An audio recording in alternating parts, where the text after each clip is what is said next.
Hey guys, and welcome to another episode of the Top Producers Nation podcast. This, of course, is the podcast that is made for agents all throughout the country who desire to be top producers in your desired market. We have an online community at topproducersnation.com that you can check out to see what resources and what other coaching and other consulting programs we have in place to help you become, if you're not already, a top producer in your desired market. We, of course, are powered on the local level by our Tampa Bay Real Producers franchise here in the Tampa Bay market, where we bring on the top 500 producing agents in the market to tell their story, dive into what has helped them become a top producer in this local market. And we're supported by our local partners. Those are mortgage lenders, title companies, home inspection franchises, general contractors, about 25 different industries representing about 64 different clients that we have in this local market. And as part of that partner series, we have one of those partners here today on the show, and that is Gil McWilliams, owner of McWilliams Son. How you doing, Gil? I'm doing great. Thanks for having me today. Yeah, man, no doubt. I'm glad you're here. Gil's been a partner for a little over a year now with Tampa Bay Real Producers, and they specialize, of course, in heating. I guess it's really heating, AC, electrical, and generac. Electrical, HVAC industry. Definitely a well-needed thing. I think every top producing agent wants to have at least one quality vendor that they have on their list that they can go to when those needs occur. So we're going to dig in a little bit to your backstory. We'll start there. Did you grow up in Tampa? If not, how did you get yourself here? And eventually, how did you get interested in the industry? I'm originally from Baltimore, Maryland. Okay. My dad had a business up there with a partner, and they were like doing sheet metal work and install like old furnaces and stuff like that. And I kind of grew up working on the sheet metal as a young kid and getting people's lunch. Okay. And then over So you time, were I working kind the of real grew up American- into it. Yeah. with your hands and working hard. Yeah. Okay. And then after a period of time back in '81, we moved down to Florida. And then my dad started a company up down here. And then we used to do a lot of commercial refrigeration. So we really didn't do AC. We did all the commercial stuff and like the walk-in coolers, freezers, ice machines. Yep. And then, you know, we didn't want to do AC because, you know, the attics are hot in Florida. So then after that, we started doing residential, and we've been switching from a lot of our commercial stuff. And refrigeration, we don't do too much anymore of that. Okay. And just do more residential AC, some light commercial, and then we do electrical too now on the residential and commercial side. So your dad started the company? Yeah. Okay. And that was under the same name, same brand, McWilliams? It was McWilliams, and then we made it McWilliams Son. Got it. When I took over. You would be the son. Yep. That makes a lot of sense. Nowadays, I'm the son and McWilliams, and I have a son. So there you go. Three generations. I love it. I love the 3-generation story for sure. Is your dad still with us? Nope, he's not. He passed away. Nope. Okay. And when is that? When you kind of took over the company when he passed? No, I took it over. You were involved earlier. Yeah, right after like around. I was like 21, 22 years old. Got it. So this has been something you've grown up with all these years for sure. Did you always kind of know that you wanted to run the business, or that just kind of fall on you? No.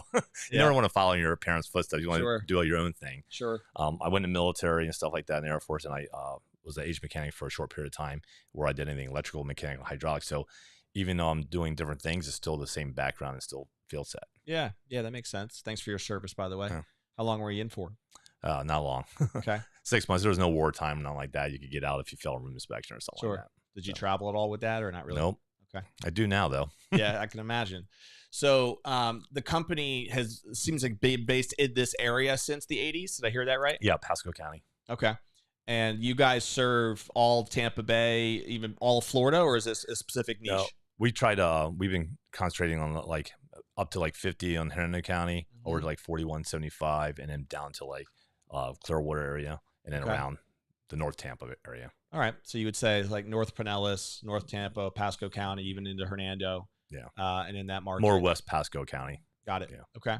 So over the years, has the business model been mostly a homeowner has a need, AC, you know, it's not working, not producing. So you guys are more on that repair service side, or also involved with new sales, or what's been the kind of the split of the company? We're mostly a service company. Yep. There's a lot of repair, and we also do installation. So we do the installs, but we don't do a lot of new construction. We kind of just stay with, you know, our little niches like the homeowner, deal directly with them. Yeah, that makes sense. And so has your relationship with real estate agents always been a part of the business, or is that something that's evolved at all over the years? Yeah. We've been a community leader out there doing a lot of different things in Pasco County, and I met a lot of realtors, like on the realtor board and all that. Yep. And if they had any questions, they always call me, because a lot of times they want to know how old the unit is, or you know what brand or whatever like that. Yeah. If it has warranty. Before your homeowner sells the house, you kind of want to know if there's warranty that's still on the unit. Have their main guy to put it in, do the warranty repair before you sell the house, so it's in tip-top shape. Yep. So do you find yourself are you working directly also with like the home warranty reps a lot of times, or does that relationship come through the realtor? In the first year, the warranty is done to whoever installed it. Mm-hmm. After that, it depends on the brand. Most brands, we can do the warranty right through the manufacturer. Okay. So you don't even necessarily need to have any contact with the actual home warranty company, the rep or whatever. Okay. No. I gotcha. And so what's kind of some of the common things that you find you're usually working with an agent on? What are some of those common questions that an agent might come to you with, or you've just seen over the years? Main thing is they want to know, how old it is they have to change it before they sell the house to try and improve the value of the house for resale. Yeah. Usually related to the AC unit. And they want to do a kind of a maintenance, make sure it's in a little tip-top shape order before they have the home inspection. Okay. Yeah, that makes sense. And electrical side, I normally say get your home inspection done first to see what they have, and then we'll go and fix the repairs. Okay. And do you work also with like the new homeowners when they first move in? If it's an agent who's represented the buyer and they're bought a house as is, there's probably an issue there with the HC or something, air conditioner or some other issue. Yeah, we can do that. You would come in on that side too, of course, if needed. And so that's also where that agent relationship might play a role. Yeah, so we have the person that's representing the seller, and also the person that represents the buyer. Sure. So we go on both ends. Okay.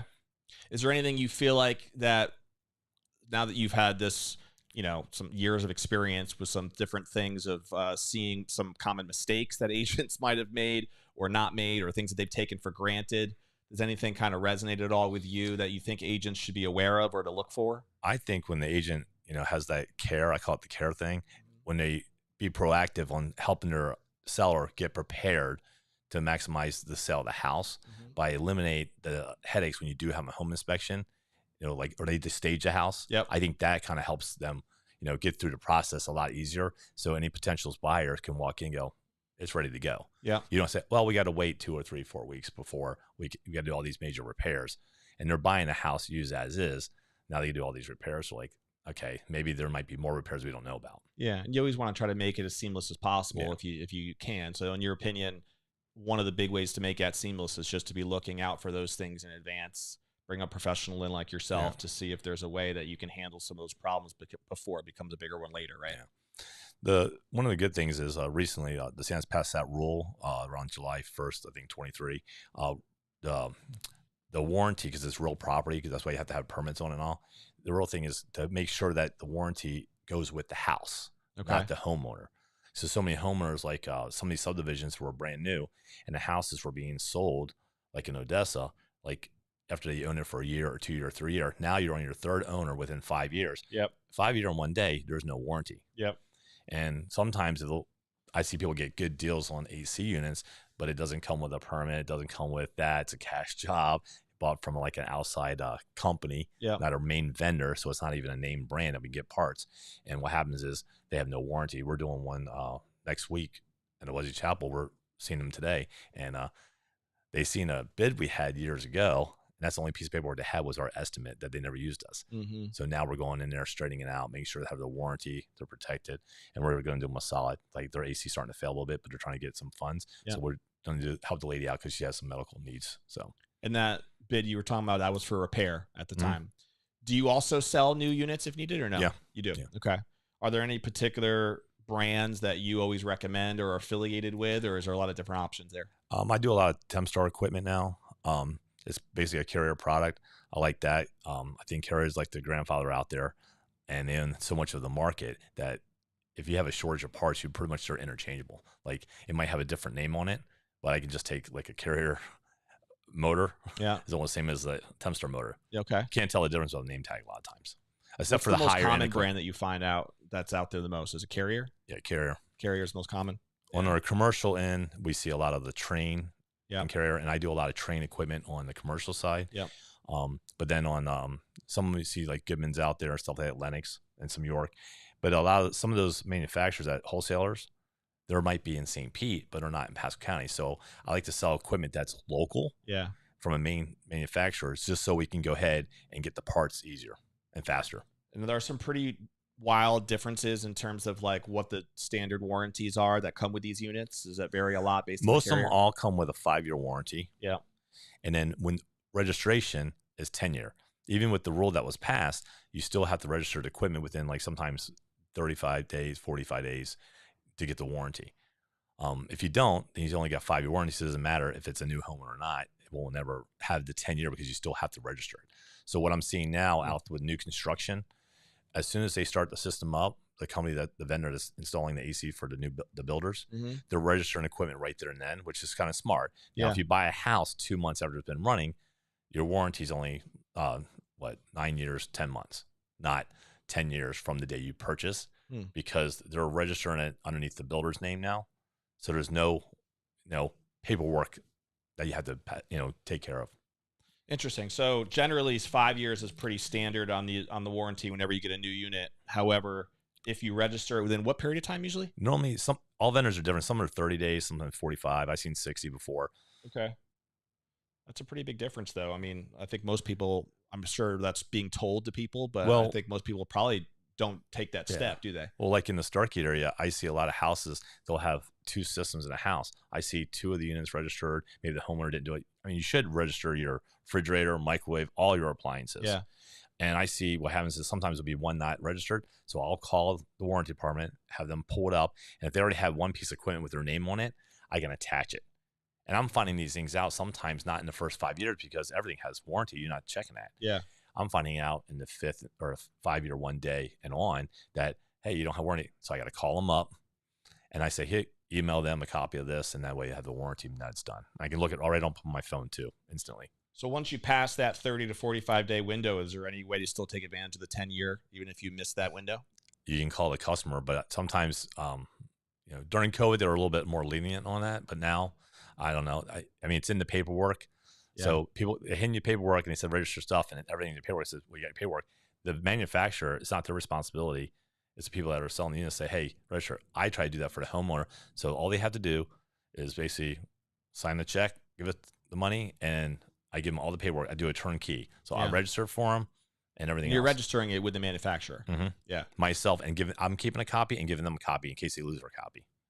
And a lot of times I'll write on the date. I'll put stickers on it. I'll write on the date, date of install, what heat size is, what the makes are. I think a lot of people are starting to do that now. So it's like a little Bible right there on the unit. Yeah, no, that makes a lot of sense. And I think for a real estate agent's perspective, something important that they should be aware of. You can walk right up on it and look and see, hey, what SEER is, the date it was done. And then you automatically know if it was 10 years or not. Yeah, and it definitely just adds another level of value, right, that you can bring to the table as an agent too, just making sure that your client is taken care of. Just like the roof. The roof's like, 25-year warranty. And then a lot of times the roofs have another transferable warranty, depends on who they bought from. Yeah. So, I mean, those warranties are heavy weight for a new buyer. For sure. They love it. And so in your, expert opinion, somebody should have what type of an expectation in terms of how long their AC unit should last? I always say 8 to 12 years, like on heat pumps, because they normally get a freon leak and stuff like that because they switch cycles. But a lot of that is due to lack of maintenance, or bad airflow or bad design. And not from the AC equipment, it's from like the installation of it. If you don't have good airflow and stuff like that, these units are going to, when you go into heat mode, it's going to take that unit that's normally cold up in the attic, switch it to heat. And what's going to happen? If you don't have enough airflow, it's going to overheat just like your car would. Mm-hmm. And what happens? Blows a leak. Yep. And so every 8 to 12 years, and you think the preferred maintenance is what, a check-in every couple of months? Is it what's the normal process? I would do the filter, once a month to 3 months. Depends on what size filter. If you have like a 4 or 5 inch filter, you get away every 3 to 6 months. If you when you say service, though, you're talking about having some sort of a service agreement. A service agreement is come out there once or twice a year just to flush the drain line out, tighten the terminals, check the charge, make sure the caps are still up to par so you don't have a compressor failure. Not to say with Florida being a lightning capital of the world, you're going to have power issues down here anyhow.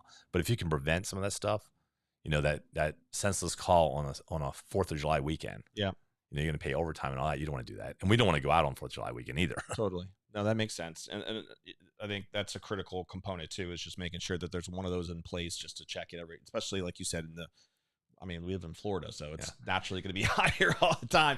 We need to have that maintenance thing in place to make sure that it actually works when we want it to. And with cell phones, you can put little reminders in your calendar to change your filter. But I also recommend date your filter when you put it in there. So you say, I just changed it. The guy told me before I walked in here, he says, it said 8/4/24. I go, that's almost a year ago, huh? Yeah. And that should be, you think, every 30 days? 30 days if you got a 1-inch filter, depends on how good it is. And you don't want to use they'll have ratings on the filters, like a MERV, like we say like 7 or 8. The higher the MERV, the tighter the filter, the less it'll breathe. And if you don't have you'll get a static pressure that'll take out these electronic motors, that'll cause them to freeze up. Drains, you always see a lot of drain issues now, right? Because what happens is the drain runs outside with a trap to help prevent the air from being sucked in like a straw. And if you only have one filter to feed it and it gets dirty or you don't change it, your filter's here, your pan's here, your coil's here, but your drain's on the other side of the coil. So what happens, this will freeze up and it'll suck the air from the drain, which is the straw. Yeah. And next you know, the drain lines get totally either like slimed up or even they start hardening into like a hardened artery. Yeah, I've been guilty of slacking off on the filter changing. That has not been an every 30-day thing in my house, that's for sure. Every month do you get an electric bill? Yes. And do you always complain about when it's higher during the summer? Yes. Sure, yeah. That's a good sign to change your filter, check it at least. Yeah, that makes sense. It makes sense. But it sounds like, if you go to Lowe's or wherever, you're going to see all these different options when it comes to filters, right? Oh, yeah. Is there a particular thing that you recommend or something to look for? like a MERV 7 or MERV 8. Okay. That way, at least that's just it'll the catch a little ranking on bit the more box. dirt, and it'll actually, you know, do its job, but you still got to maintain it. Okay. What percentage of your business now, Gil, is AC related compared to all the other services you guys provide? We're probably 65, 70% AC. So it's still a majority of it. Mm-hmm. Okay. And then the other services you also focus on, you mentioned were heating, electrical as well, right? Yeah, we don't do a lot of heating in Florida. That makes sense. I mean, yeah, you have to be cold for almost a week or like 3-4 days in a row where it's cold during the day, not just at night. At nighttime, you're using blankets and all. You're not really seeing that much. Right. But you also have the electrical side. So is that doing any sort of standard electrical work that a house might need, or is there anything specific? Well, there? we see on the home inspection on your side with the with the realtors, they always have a double tap. Yep. So what happens is they'll have these old panels where they only have like 16 spots or 20 spots. So what they do is they piggyback another line onto a single pole breaker. Mm-hmm. So you see 2 lines in one hole, and what happens is it's overloading it. Yeah. So we try to put in like a 40 space breaker panel. Mm-hmm. That way they have extra, and then normally it's like 150 amp or 200 amp.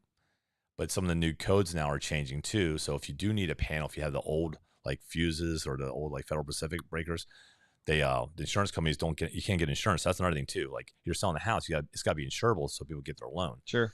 Now we have to put a main disconnect outside for the fire department so they can shut the power off outside, not coming inside. Yep. So the prices of panels used to be like $1,200-$1,500. They're going up to like $3,000, $4,000, $5,000 now. Are they really? Mm-hmm. Yeah, I've always kind of. I've had a solar business for a little while where we had usually we have about a $1,200 quote on the breaker panel side, but it sounds like that's different from what you're describing here. Oh, yeah. Okay, cool. So there's the electrical side, obviously the AC side, all just important stuff that, a lot of times an agent, I think, either doesn't want to take the time to educate themselves potentially on some of this stuff, but it's just knowing these little details sometimes can really make the difference in the level of value that you can bring to the table, right?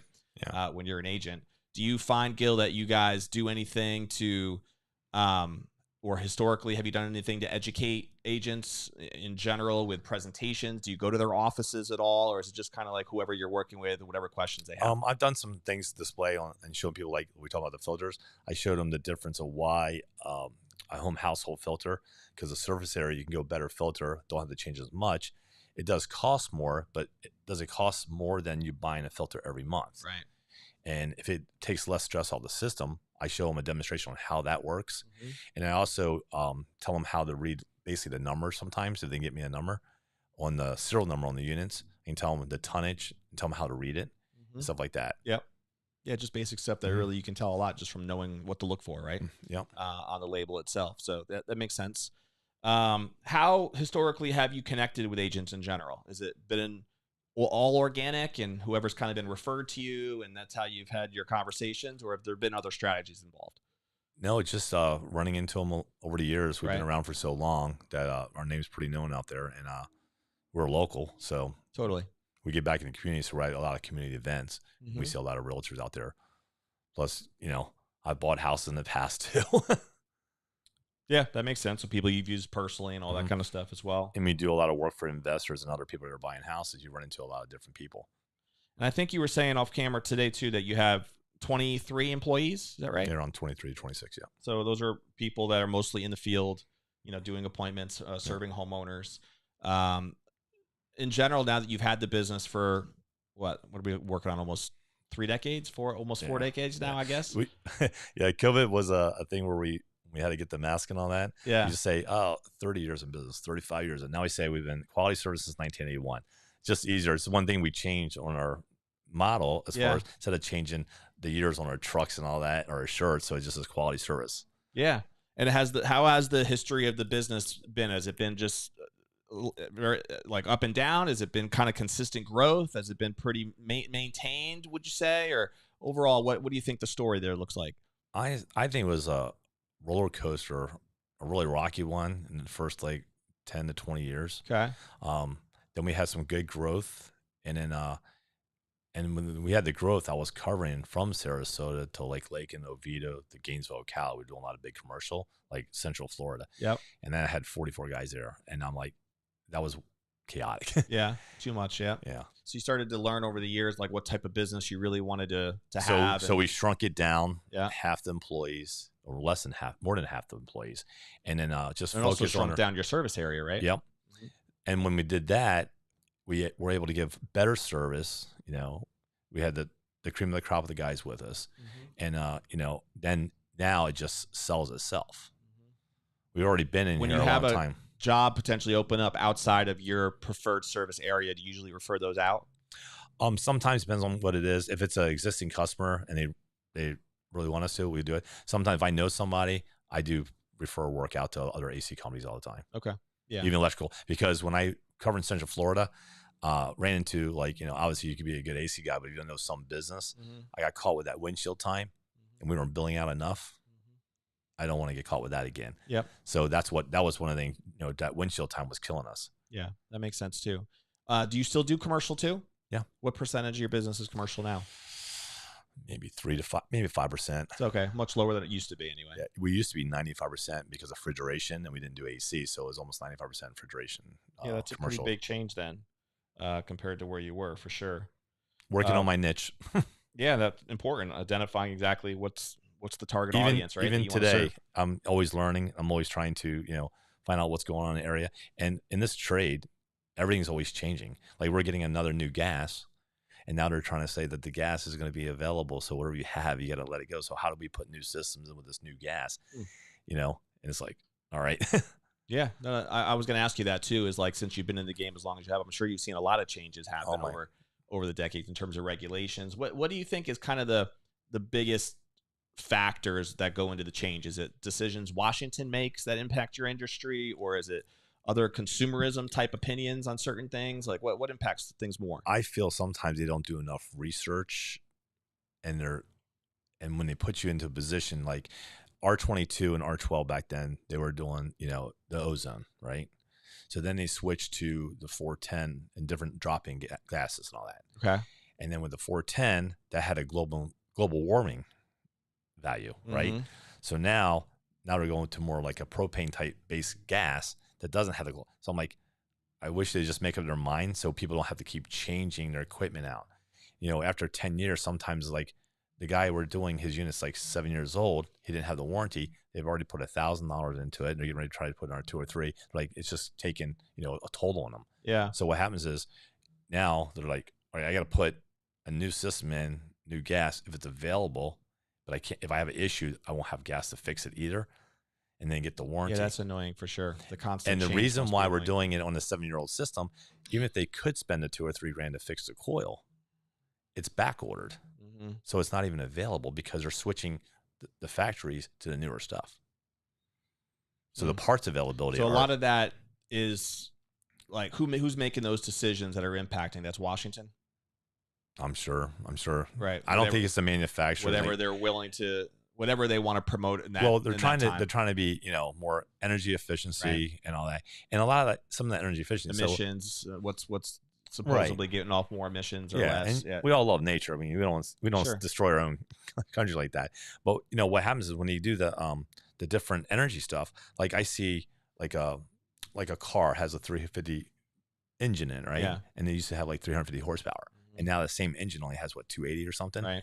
Well, when you get like a 5-ton unit, I've seen like a 5-ton air handler with a 4-ton unit outside with a 3.5-ton compressor. It's energy efficient because it has a smaller compressor or a smaller engine in it. That's why it's less. And they want to do that in Florida because it runs longer to control humidity and stuff like that. Yeah, it's interesting. So there's your energy efficiency. Let's put a smaller compressor in there, and now the units are running longer and harder. And they wonder why the units aren't even, like, we're getting major repairs within the second, third year, sometimes like we did a job the other day, and they're on our 3rd compressor because it's undersized from a new build. Not we didn't install it. We're doing the service work on it. And, you know, three compressors. She's like, do I buy something new? I go, I don't. They're all gonna have breakdowns. Yeah, it's not like any of them are designed to last forever. Are there any potential benefits now that you're aware of, as far as, like, you talked about going green, right? And these type of green energy credits that you see the government wanting to constantly pass and stuff. that I know people take advantage of for solar and some of the other aspects out there. Are there things like that on the AC units that you think people should be aware of? They have that for the windows, the solar, all that stuff. Typically, if you design with it, main thing is airflow. If you design it right, where you have, instead of having one filter to like suck the air down low, I like having all my returns up high. I use a high velocity grill versus a low velocity, and I don't have one vent going to this one and piggyback off both. I have this as a main vent, then I have another main vent off the other 3. So now I'm sucking air from 6 areas on 2 big main lines.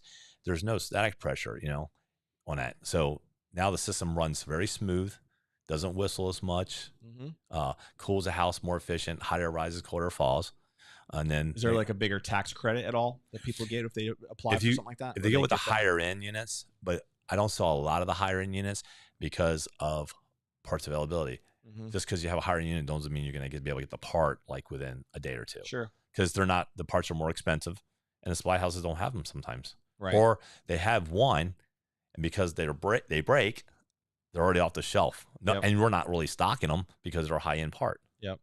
And when you were mentioning earlier these different brands, Tempster and Carrier and some of the others, product and part wise, is it fairly similar with what they're all offering and bringing to the table, or is there pretty wide differences there between them? It all has a basic principle. They all have their own little design. Some have extra computer boards in there to control, like with safety, with like little lights on there to let you know where they are, and you have like little codes. But most of them are all. I like to be able to get it into the unit easier from the ground without climbing over into it and trying to lean over on it. And that's just based on the design element. Design, yeah. Okay. And like the ones that we have, we don't have a cover. I don't like the covers around the units. They protect it if you run into it, but typically with a 4-inch slab or up raised up, you're not going to run into a lawnmower anyhow. Yeah. But with a cover on it, a lot of the builders or some of the house I've seen, they're right by the garage with the dryer vent, right?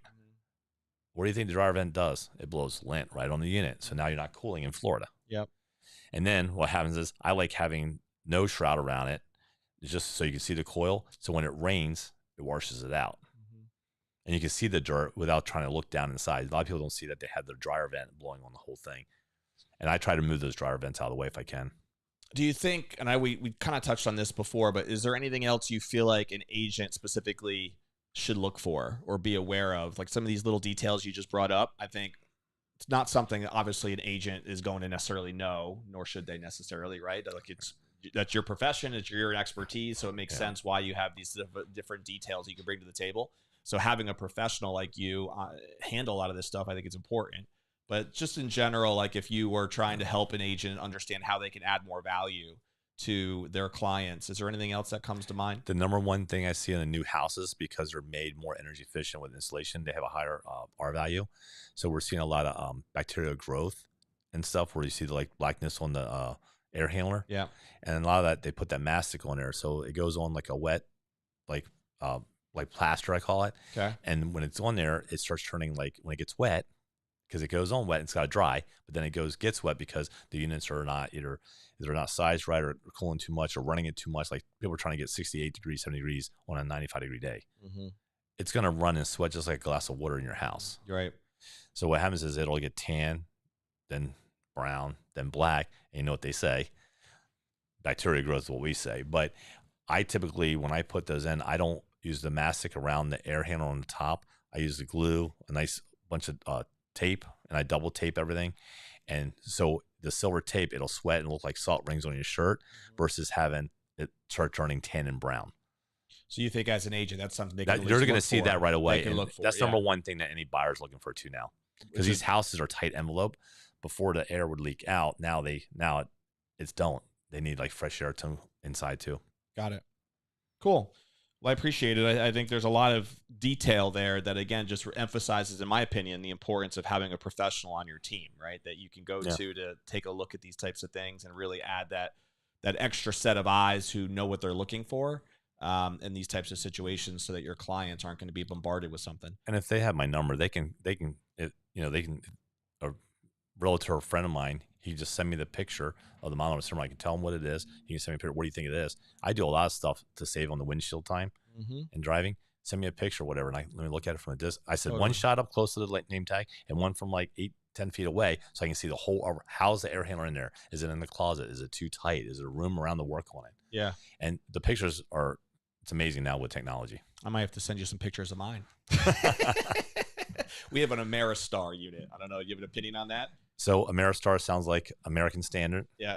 And if it looks like it, it'll say Tyler Company or it's like Train. So they're all like, they're sister company, like Train, American Standard, all that. Okay. Same thing like the Carrier, Tempstar, Heil, Comfort Maker. Yeah. Ream, Rude, Weather King, their groups. Goodman, Amana, Daikin. Yeah. They're all different groups. Units. We have an upstairs, downstairs unit. The handlers are right next to each other in the house upstairs, but we have the two units side by side outside. We've had a little bit of issue with one of the two a couple different times with it just not working as well as it needs to be or whatever, but we did get them replaced at the same time about 2017. So they're looking about, 7 years now, I guess. So yeah, so you still have hopefully registration done and 3 years left on warranty. Right? Yes. Or 2 years question. left on. I actually don't even know if we have So you could right now, you could send me a pic. You have my number. Yeah. You can take a picture of it. Send me the thing, and I can go online and see if it's registered. And look, or call the manufacturer and see if it's registered. Yeah. As long as I have your name and the address, because it's all linked to the address. Yeah, that makes sense. And the name, it's actually linked to the name too. It would be worth checking into for sure.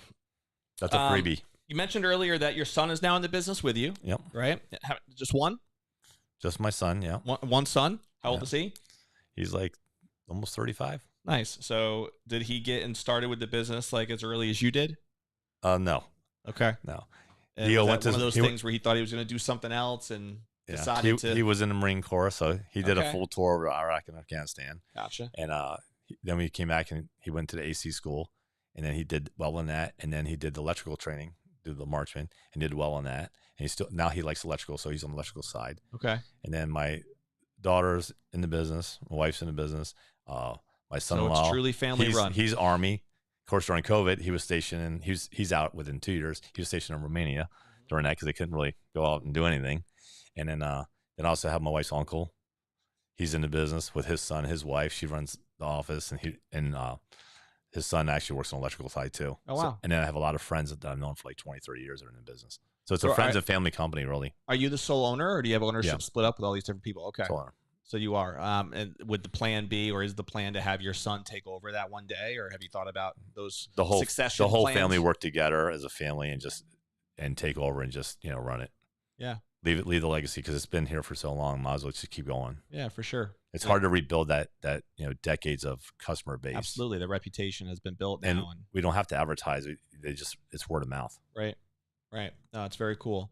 And your son seems to be on board with that plan. He's in for the long haul. I hope so. Things always change in everyone's life. You never know what's going to happen. Yep. Is he married? Yep. Okay. You have grandkids yet?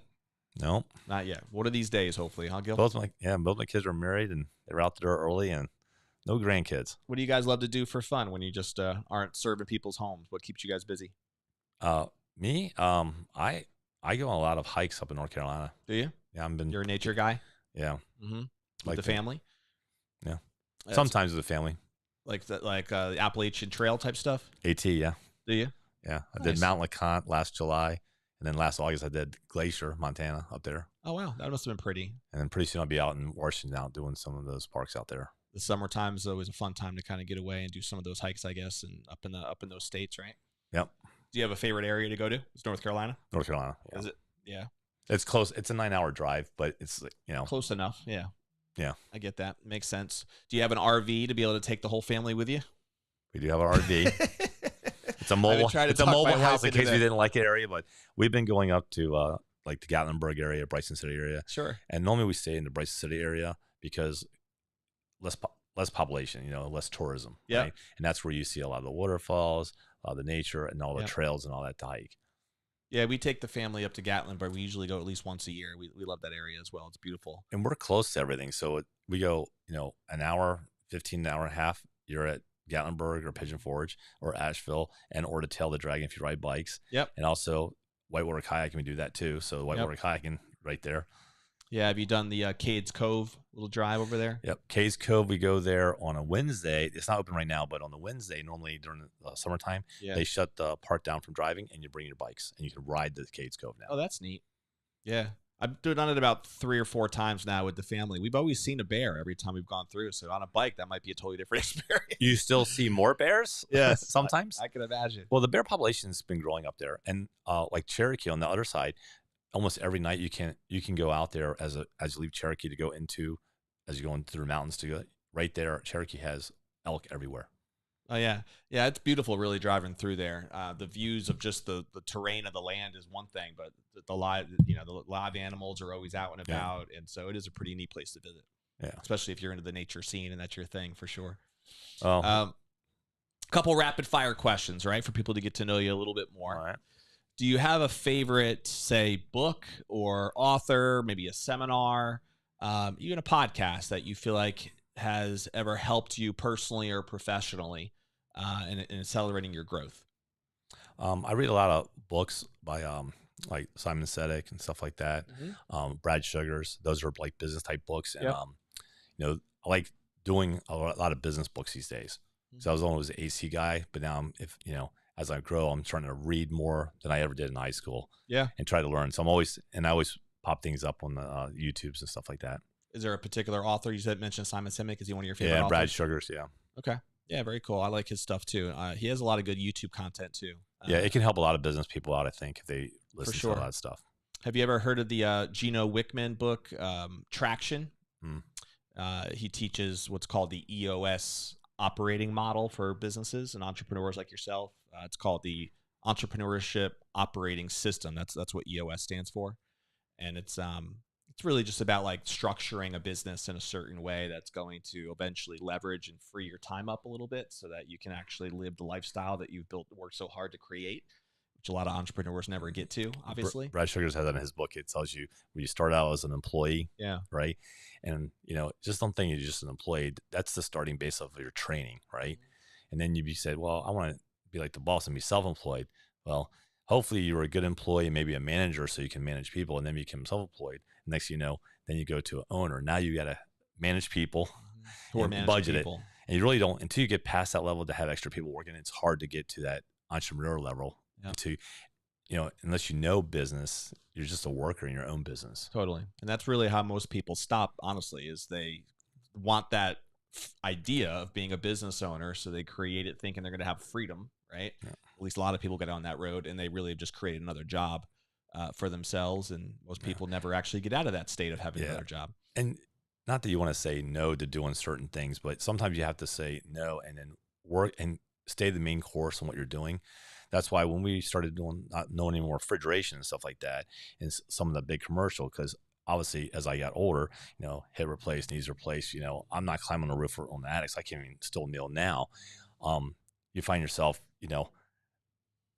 picking the customers that are more accessible and closer in your range to give them a better service. At the same time, you can grow your company faster by not driving in 5 counties. Totally. And if you work with collaboration with other AC guys or electricians, I do that with a lot of people, and that's how I do a lot of stuff with the realtors too. Yep.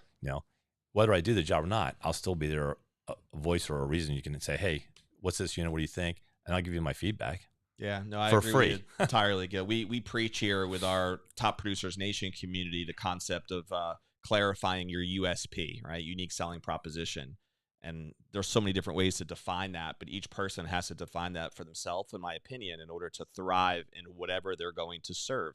That can be a geographic focus, like you're laying out, or a demographic focus, or whatever it might be, but you can't be trying to serve everybody at all times and expect to do a great job with everybody. It just doesn't really work out with the high. Only one person with so many people. Like when we're doing refrigeration, like, oh, can you fix my refrigerator? Can you fix my toaster? Yep. You can buy a toaster for right. And then it'll cost you more for me to come out and fix it. Because I don't have the part on there. So you have to work. I really have to work on your niche on the stuff. Yeah. And if you don't do that, then what happens is you're pulling yourself in so many different directions that it's like, it's overwhelming as a business person. Yeah. Or just we're a worker in your own company.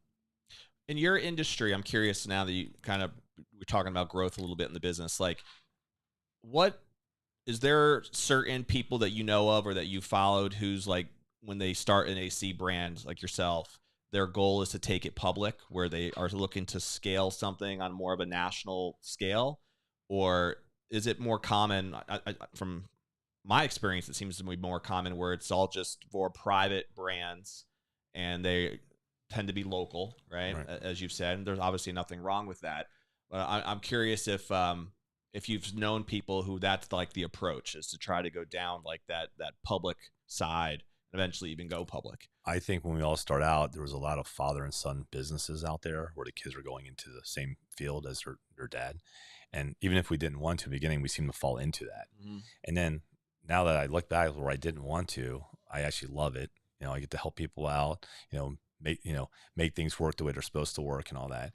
I have a couple of friends that have excelled their business to a big, maybe not to a platform where they're going to go ahead and sell publicly, like on a national scale. Sure. But we were probably, we're never around people that used to have those ideas. Right. So we didn't think outside the box. Right. You're not thinking outside the box.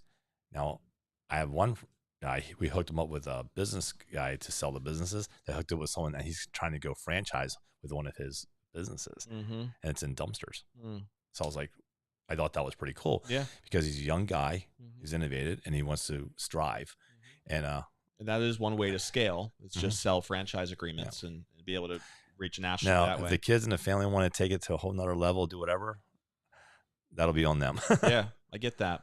And I guess there is some, at least I've seen people in your industry where they're a privately held company, they grow their business, but they still eventually, if they've shown success, they have loyal customers, the numbers look right, all the finances, all that stuff, they might get bought by a bigger company, right? Yeah, you see a lot of that 10X, they call it. Yeah.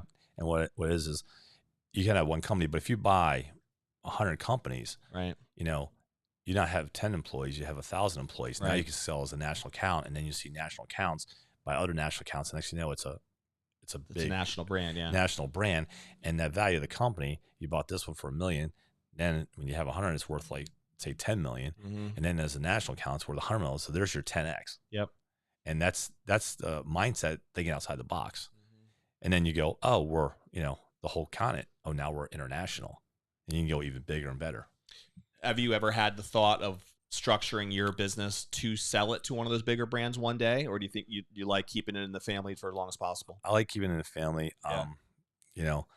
Maybe it's too much heart, a lot of long customers. I mean, we're a generational company, and we're actually doing work for generational people. Yeah. Like I know people's kids that are now having houses, and awesome. They get a house. I try to help them out, hey, this is what you're going to do. This is what you need. And try to do a little housewarming thing for them, Yeah, no, I get that. And when you have those ties into the community, I mean, it just becomes almost like extended parts of your family, right? When you have that customer connection.